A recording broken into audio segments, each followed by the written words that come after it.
Darin. He's 16 years old, a junior at Uni High, and his favorite subject is chemistry. He hopes to go into biochemistry, and he has a hero, and that's his chemistry teacher, Mr. Paulson. He hopes to go to Caltech, and in leisure time, he has a hobby, fencing. They call it épée. It's like fencing with a foil, but it doesn't bend as much. And it's kind of dangerous, but he gets his kicks out of that. He has had some experience in public speaking, in the sense that he has acted as a preschool teaching assistant, and he's also honing his speaking skills as a tour guide for visiting parents at his school. His nickname is Prince Ali. I'll give you Prince Ali.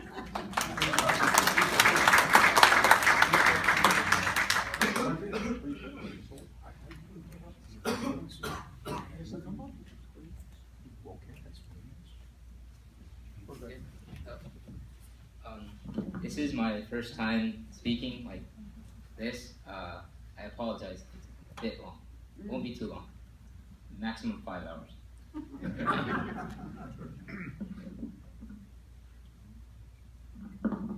Fourscore and 7 years ago. Wait, that's not it. Sorry. Okay, here. I promise. It's the one. Okay. Long time ago, in a galaxy not far, far away, there was the American dream.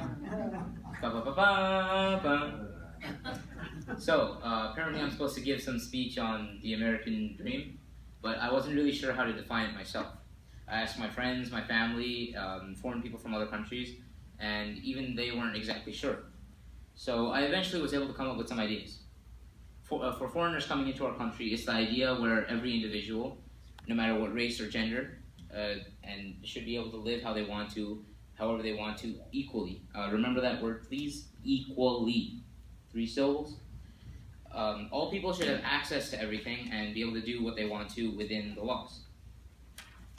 To other people, like wealthy, high-class people and idiotic politicians, it's where you barely pay tax and get, 5 to 6 houses, probably gain money at other people's expense, and Trump. The American dream is a misconception. As my principal would say, Eric Davidson, it's sleeping. It's been manipulated by the people that have power, fame, and money, and it's been hallucinated by people without it. The definition on dictionary.com, very nice website I would say, is that it's the ideals of freedom, equality, and opportunity traditionally held to be available to every American. The second definition didn't really matter, it was more negative, but we won't focus on that. The American dream is only alive, but for a select few. It's those people that have money, that have power, and that have fame. Those are the 3 things that have been built, that built this country. Otherwise, I'm pretty sure that Thomas Jefferson would have made that beautiful line we all love. All men are created equal. Yeah, I guess the women didn't matter. I guess his best friends, the slaves, didn't really matter. But, we'll forget about that. The Jim Crow laws were a nice example, too. Equality is amazing. Oh, I have an amazing story. It's really great. Okay. So there was 2 Muslims and 1 Jew at an airport. This is a true story, by the way, when I was traveling to Turkey. So, Muslim number 1, my principal from my old school. People are going in through security, getting checked. Maybe 1 person got checked. Then more people go through, Muslim number 1, he goes through. Strike 1! He got checked. So sad. More people go through, of all different races, of all different colors. Then we have the Jewish guy. He goes through, and then strike 2! He got checked. What a shame. Then me, okay, Muslim number 3. Let's see what happens. Darin approaches. He's so confident he'll make it through. And yet, oh wait, he has that weird last name no one can pronounce. Strike 3! He got checked. They open his backpack to wipe it with some radioactive thing.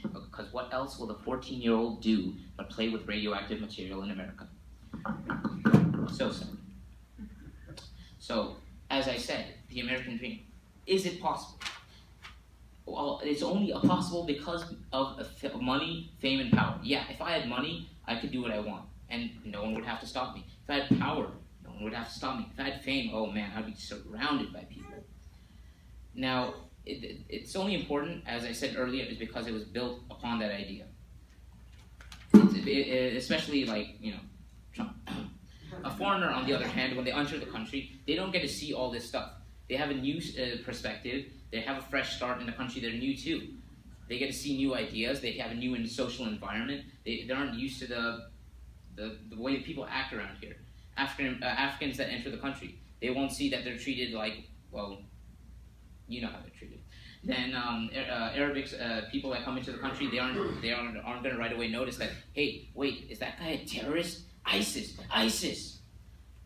It's a fresh start. It's a new perspective, but it's not equality. They're treated differently. They're treated unequally. I honestly don't really know still whether the American dream is alive, but I definitely know it's not. It's not a complete thing. It's only, if it was possible, it's only possible for the people who are the higher class, for people who don't really know what equality is. I would officially define it after a lot of thought as the dream of freedom, equality, power, money, fame, and many other things. But it only stays alive for those select few. Long live America and its so-called dreams. Thank you very much.